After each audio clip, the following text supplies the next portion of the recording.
Did you get your first kiss before or after the unveiling? Let me just say this. I can't remember because I had sex way too young.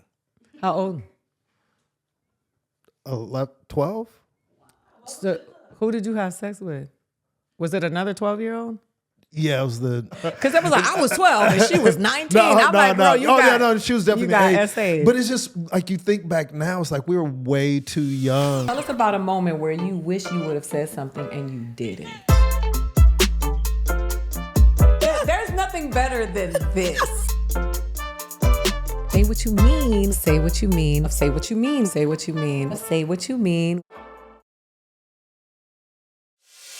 Hey, what's up? It's your girl, Aida Rodriguez, and welcome to another episode of Say What You Mean, where people stop by to share the stories of the things that they wish they would have said, that they probably could have said and didn't, but you are so lucky because they come here to tell it to you.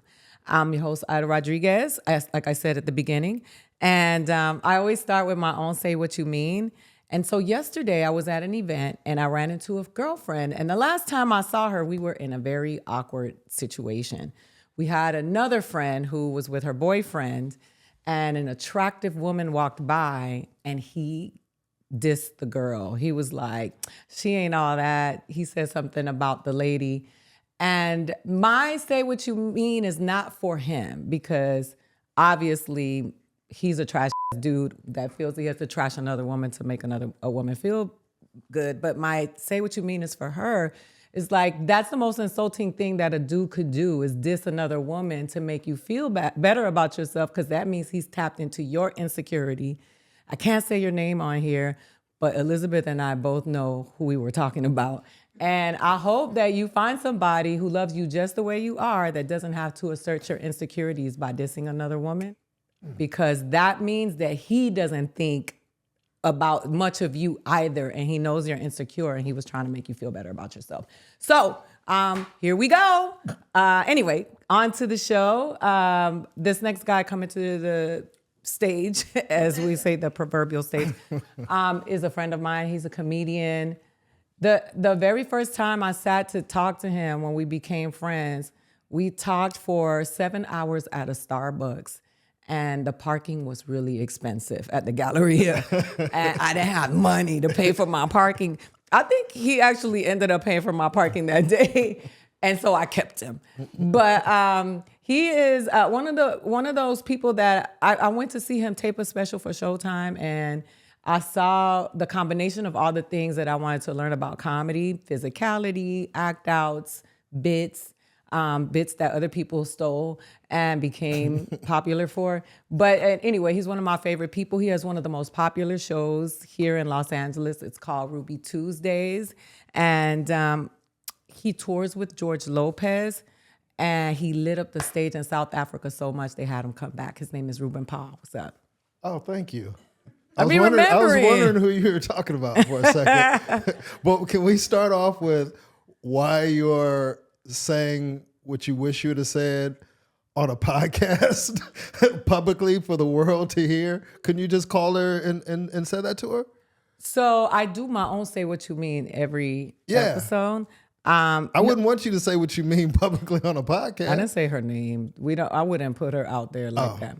You gonna tell me after the show? Elizabeth, you don't know her. Oh, I don't. Okay. But I mean, it happens with women all the time. I've been with somebody who would be like, she ain't all that. Oh, she old. Oh, she ugly. She a butterface. And I'm like, bro, what do you think of me that you feel you got to tell me this about somebody else? Oh, dudes do that? Some of them do. Oh, wow. I've been with someone who did, and nobody was attractive. Nobody around was attractive, and I was like, I hang out with some bad bitches. Like, I don't ever want to be with somebody. You're not gonna be dissing my friends to make me feel better about myself. Exactly. That means you think and I know at the time my self-esteem was really low, so he was tapping into my self-esteem, so I knew. So the message is not literally for that person, though it is for somebody else who might be experiencing. Are there any language restrictions in this part? Oh. No. Yeah, okay, go ahead. I'm sorry. No, that's it. Let's talk. Let's talk. Because here's the thing, just the whole theme of it, like sometimes people will say stuff like that's so insensitive and you're like standing right there. Mm-hmm. I'll be talking to somebody who's like super wealthy, and then they'll be like, "Look at this broke ass." I'm like, he got more money than me. So if you talking about him, like, what do you actually think about me? And sometimes people say things out, they're so tone deaf, they don't realize, like, yeah, you're directing it towards another person, but it's affecting me. Well, I mean, that means that person is insecure. Yeah. Because I know rich people. But that was a long time ago, by the way. So if he said that, it because wouldn't you got bother the me. Louis Vuitton sneakers now. Stop it. You Stop came it. up. Stop. Can we get a close up on them $2,000 boots? These are Steve Madden boots, and they cost $55. Yeah.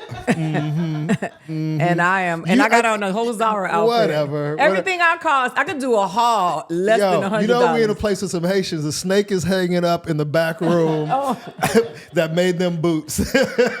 Yes, I love my Haitian people.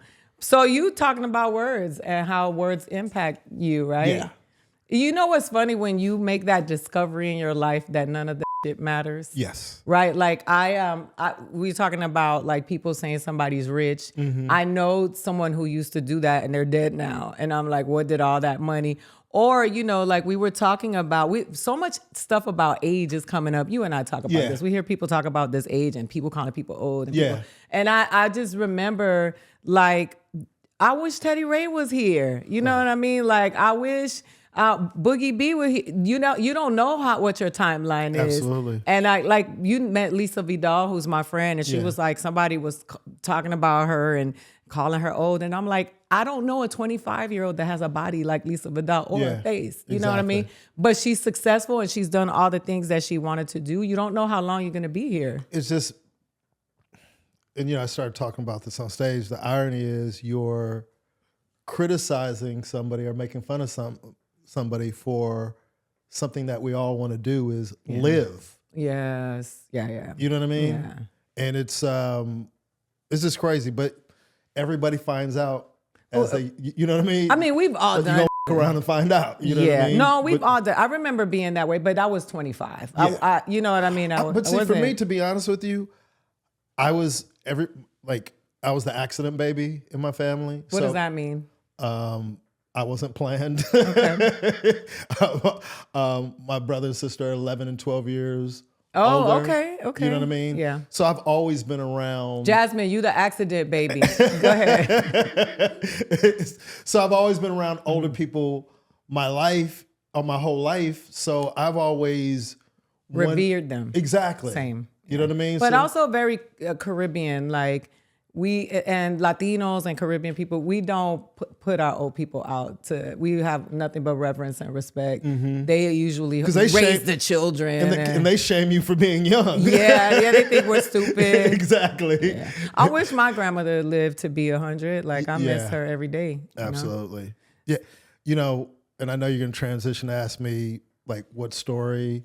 Yeah, but we can still talk. Vanessa will let us know when it's you time just to do talked that. about your grandmother, and you have moments of like, and I've shared this with you privately. I don't know but something that I wish I would have said, because being born here, being isolated as a Haitian in California, and I remember when I went off to college, my parents moved to Little Haiti, and I went to that house. Yeah, and you sent a picture with me, which I still have, that I'm grateful for. For you guys who don't know, my parents passed in a car accident, and I remember going, and I didn't think my father liked me my whole. I knew he loved me, but I didn't think he liked me. So I go visit them, and I hang out with him. He was just a different dude. He was relaxed. He was cool. I was like, "Is this my father?" I thought He was in Miami. Yeah, he was in Miami amongst his people, and I didn't realize it until later. And as you get older, I realized that all the sacrifices and the humiliation he went through for us to have a better life here in California. So he loves his Haitian people, and he barely spoke the language, so I always had to order for him and do stuff. And that's emasculating for an alpha male, very, my father was a real dude. Like, people used to love my father so much, and I'd be like, who are you talking about? You talking about my father? You know what I mean? But everybody loved my dad, but he was so hard on me. And I wish I would have told him, because I remember we went to this restaurant, it was a big deal for me to pay. It was me and some friends, and we all went out, and we never went out to eat. Like going out to eat. Oh yeah. You know, Yeah. like Sizzler, you got to dress Yeah. up. We going to Sizzler. Yeah, You know y'all, what the I mean? Haitians be dressing up for Sizzler. They be dressing up to go around the corner. My dad used to love going to this place called Spires. It's a chain, but they've over the years, I don't even know how many they are, but that was our spot. And he would order rice with everything. So the waiter would come up, like even having menus and stuff. Like my father would be like, you know, you can't read that menu. But you know, he'd have the menu out, and you know, then he'd be whispering to me what he wants. So when the waiter would come as a child, I'd order for him. So as you get older, you as a man, you realize how humiliating that must have been for him. Yeah. So I wish I'd have told my father before he left, after he pocket checked me, because he thought I had he thought I had more money than I was letting on. I was broke, but I had enough to go out and eat. And he was like, "You have money, give me," you know, he's pocket check. I was like, "Dad, I don't have any money. You have money." Yeah. But I wish I would have told him, like, "Dad, I understand you now. Like, I like, thank you. Like, I get it. You know, everything that you did. I know why you're so angry. I understand why you were so annoyed about everything. And I always thought it was me, but it was just like all those years he was uncomfortable." Yeah. I would say specifically Black immigrants in America during a time where all of that stuff was happening, they were getting it from everybody because they didn't speak the language, and then they were not white. So it was really, really, like, I can only imagine. And in California. Yeah. You know what I mean? When I think about that aspect of it. And my mom was educated. She spoke 3 different languages. But, you know how the hierarchy is in Caribbean. I mean, my dad never felt less than in that relationship. Like, you know, he got his plate first. Oh, yeah. Dinner was made when he got home. And my mom was a head baker at Memorial Hospital. So she had a career. And my dad worked and stuff too. Yeah. But it was just, I don't know, I wish I would have known him, got to know him as an adult. You know, and what that relationship would have been like, you know, as an adult. So, but my sister and him had a really special relationship. And I remember telling my sister, you know, my sister, she crazy. I go, Dad is different. He's like, cool. She's like, he around his people. Yeah. He can go to the bank and speak Creole. He can go to Denny's and speak Creole. Yeah. He can go to the store. There's somebody there who speaks Creole. Yeah. Like he don't need. He could go to Chef Creole and get some lobster. Yes. You know what I mean? So he was just, you know, he didn't button his shirt all the way up. His, you know, chest hair is sticking out now. I'm like, oh, okay. You really like at home. You at home. So yeah. So that's one thing I think about a lot. That's the thing about Miami, is that in Miami, people that come there, they create enclaves of, there are a bunch of cultural enclaves, like the Haitian people, Jamaican people, Cubans. They have Little Havana. Wynwood before used to be like the Puerto Rican neighborhood. Now they call it the Arts District. That's gentrification. Gotcha. But it's true. I'd be on that gentrification. It would, because you know, you go to that neighborhood was where you could go get Puerto Rican food, and now it's like they have bakeries with gluten-free cupcakes. Y'all need to cut the. Yo, if Ida became president, she would implement slavery for white people immediately. And she got a joke about it, and y'all gonna hear it. I wouldn't say that I wouldn't, but.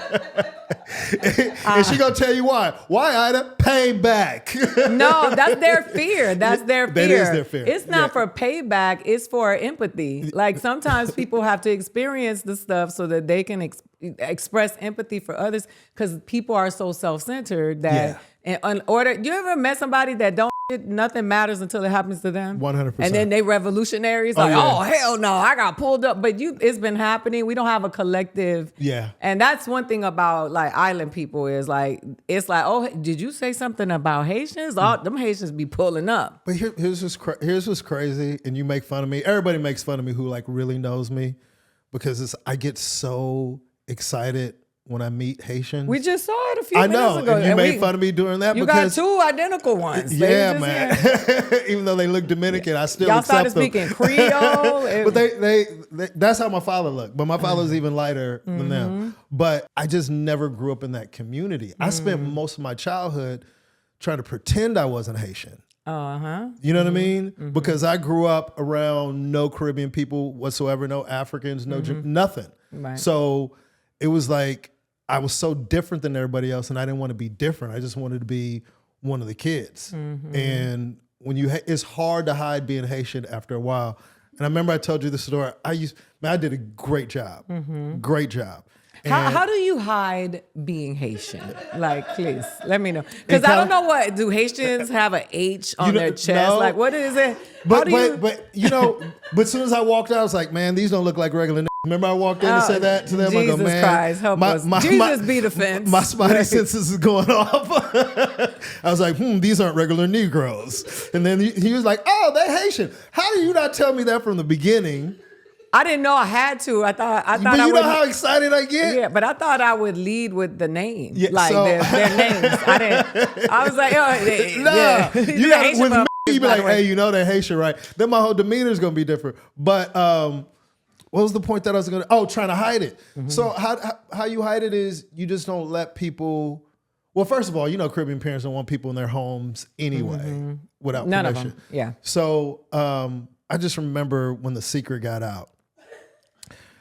I was dating this girl, and So let's just stop right there. Just one thing. In Los Angeles, was there a negative connotation with being Haitian? Oh, 100%. Okay. All right, go ahead. It was very negative. First of all, people didn't really know what Haitians were. Okay. And then what they did know, it was like voodoo and poverty. And it was just, kids make fun of anything that's different. So the fact that my parents my father had this big, heavy accent. His English wasn't good.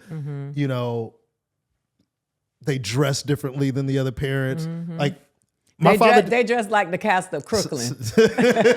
Everywhere they go. Yo, I never saw my father in a pair of tennis shoes. I bet I know and you I never did saw it. my father in jeans or sweatpants. Yeah. He wore slacks and a hard button bottoms. down every day with some hard bottoms. Them hard bottoms, yeah. Like that was his It don't matter. He could be going church dressed to the T. He going to work, whatever. He always had his slacks on. He always dressed. The old schools. Old school. So I just was dating this girl, man. And when you were younger, you'd fall asleep on the phone.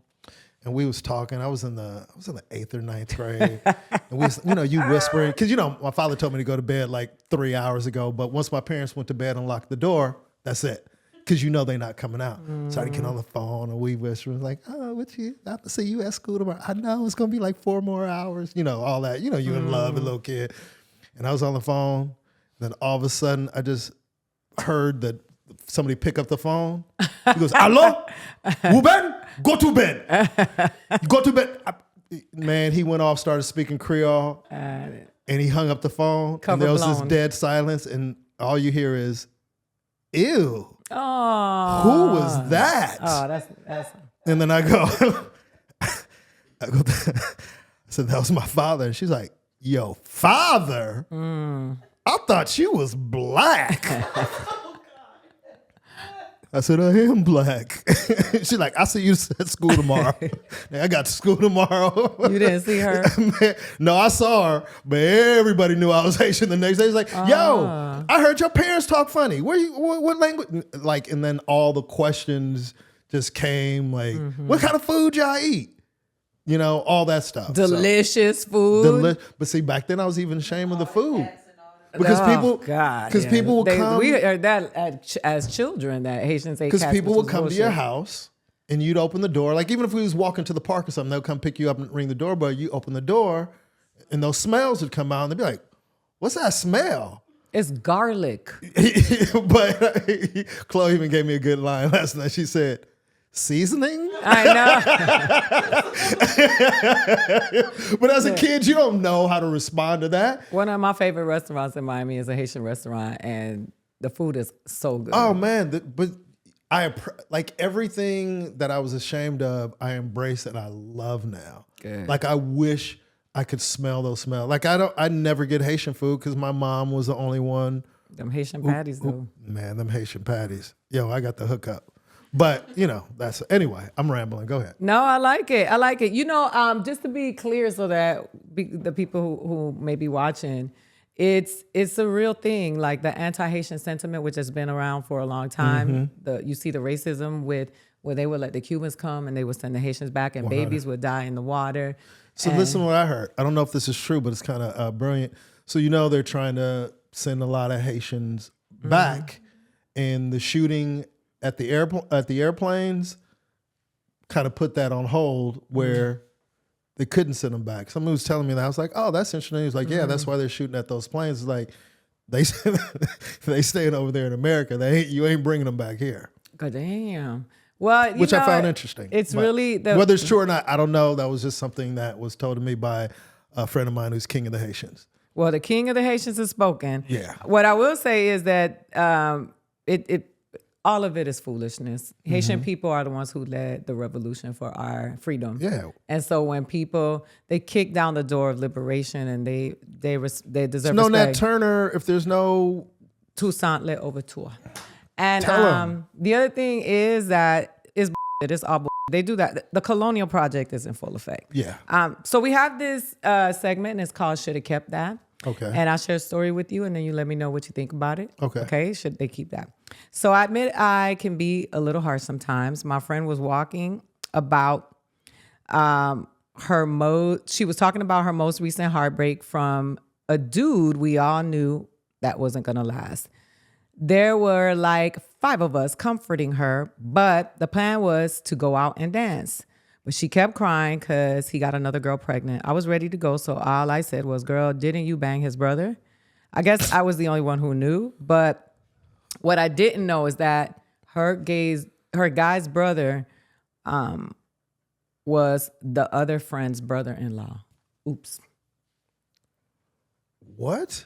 So she said to the guy, to the girl, didn't you bang the guy's brother? But that guy was married to somebody else. It was the brother-in-law of the other friend in the friend group. Damn. So she probably should have kept that. Yeah, she should have kept the what? But she didn't. I probably didn't know. Let me tell you something. Here we go. And I don't want to put her out there, but because she's a strong Christian woman and older. Oh, Lord, that already sounds bad. But it's a similar story, but I'm want to get to the sentiment of that. And she would counsel women in the church. And the woman who came to her for advice was like, hey, me and my husband are separated. We're still together, but we're taking a break. So during this time, she fooled around with somebody else and they were getting back. And she's like, you know what? I think the Lord is telling me to come clean and let my husband know that when we were separated, I had this other relationship. And this woman of God said, take that to your grave. So do you There's just certain things that people do not need to know. so you think some people Because should she told her, she said, he'll never forgive you. but do you want to be with somebody who will never forgive you? Yes. Like, do you? Here's the thing. I believe in being transparent and honest and all those things. But I think the question is this going to, how is this going to benefit anyone? Mm-hmm. Is me saying this, is there a benefit? That's that some things are better left unsaid. Absolutely. But then are you going to be okay with the other person having a secret that they don't tell you? Oh, 100%. I think we well, all then die with, everybody dies with secrets, whether we want to be honest so about it or I know not. how y'all rolling in Brentwood. I got it. First of all, I'm not in Brentwood. That was OJ that was in Brentwood. You Brentwood adjacent. You live in a nice You know neighborhood. what? I'm tired of you. And you drive a nice car.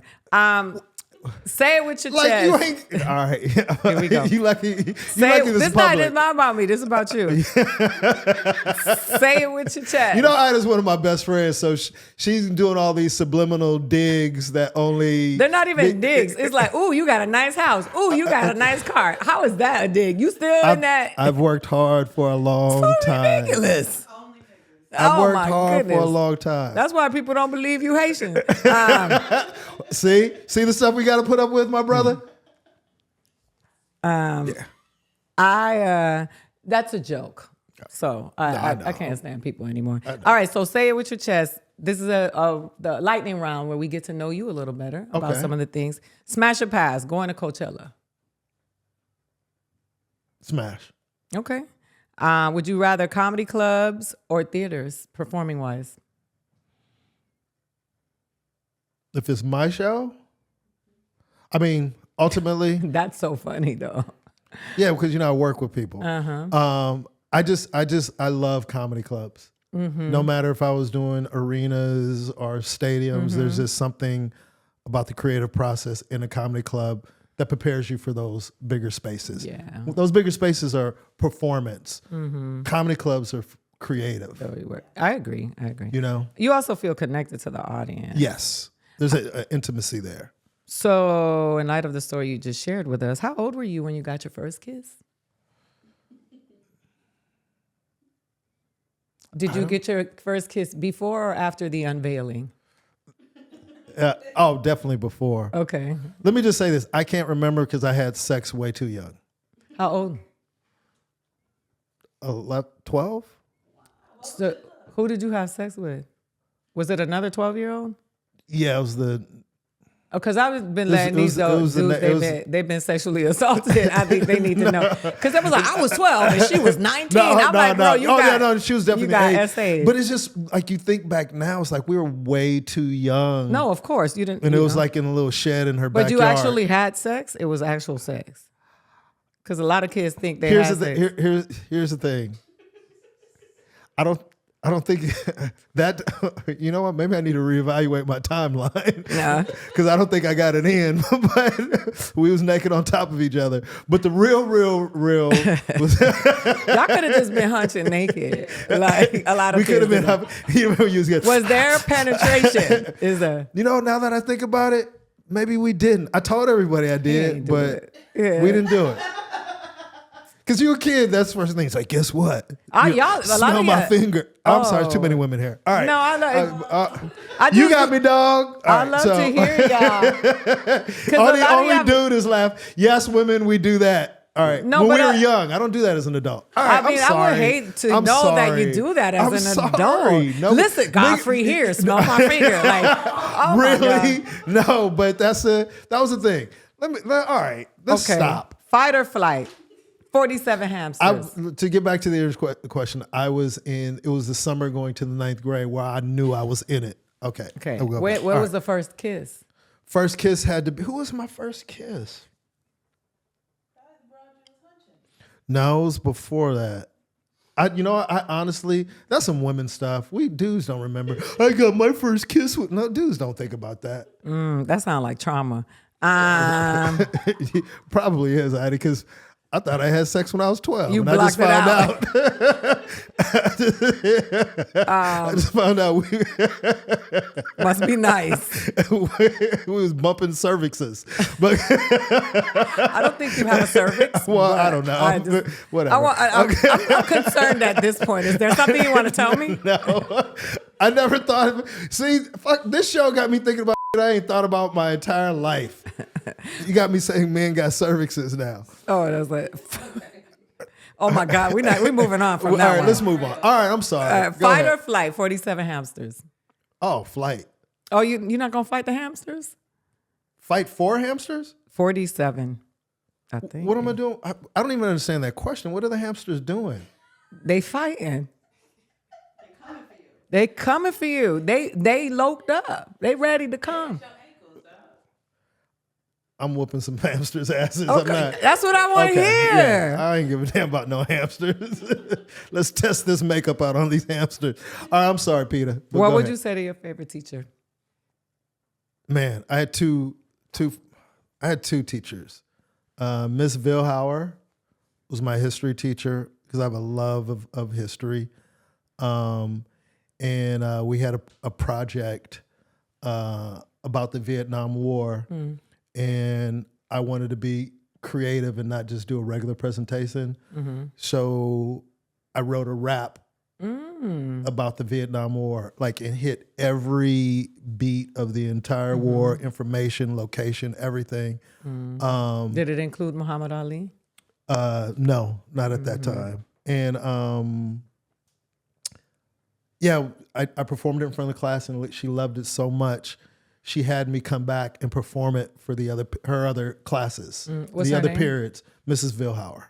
Okay. And then Mrs. Crook, who was I think Miss Crook was a speech teacher, but she was involved in the football program as well. So all the athletes used to hang out in her class. And she let me perform stand-up in the class. I didn't really know it was you told me stand-up. about her. Yeah. But yeah, she had me performing because I was always cracking jokes. And then me and one of my friends named what was Joe's last name? Samoan dude. Joe Philifanua. I can't remember his last name, but she had us. We was always disruptive and laughing and everything. He was a baller too. We both were good.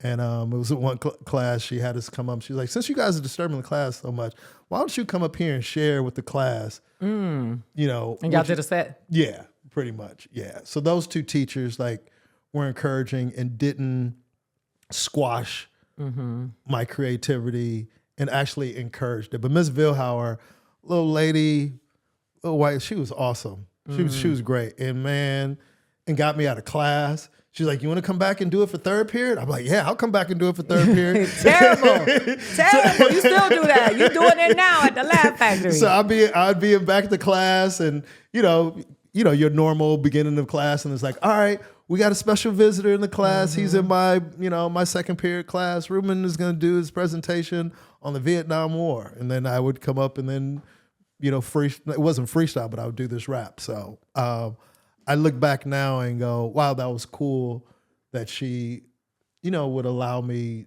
to do that. So thank you is the word. So thank you. Follow Ruben. Tell them where to follow. You can follow me at I am Ruben Paul on all social media. You can catch me at the Laugh Factory every Tuesday night at 8 o'clock at the Hollywood Laugh Factory. It's the hottest show in the country. I put the best comics on. It's diverse, and not just diverse of race, but of thought and everything else. So it's a great show, and it's where comedy used to be, I feel, where people come and actually work. And it's not just a bunch of comics coming up and just talking to the crowd. I mean, it is. Even Nikki Glazer's working out her Golden Globe Exactly. set. Yeah, she's been working it out. So I'm proud of the show, and I appreciate you supporting the show. Always. And have done the show a lot. And it's a fun show to do, and it's a place where I can work and try stuff. I used to host it sometimes. Yeah. But I ain't hot enough no more.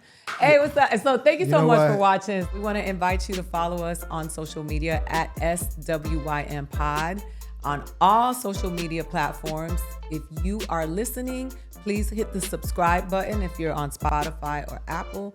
If you are watching, please hit the subscribe button. Don't forget to give us your rating and your review. And we will see you next time on Say What You Mean.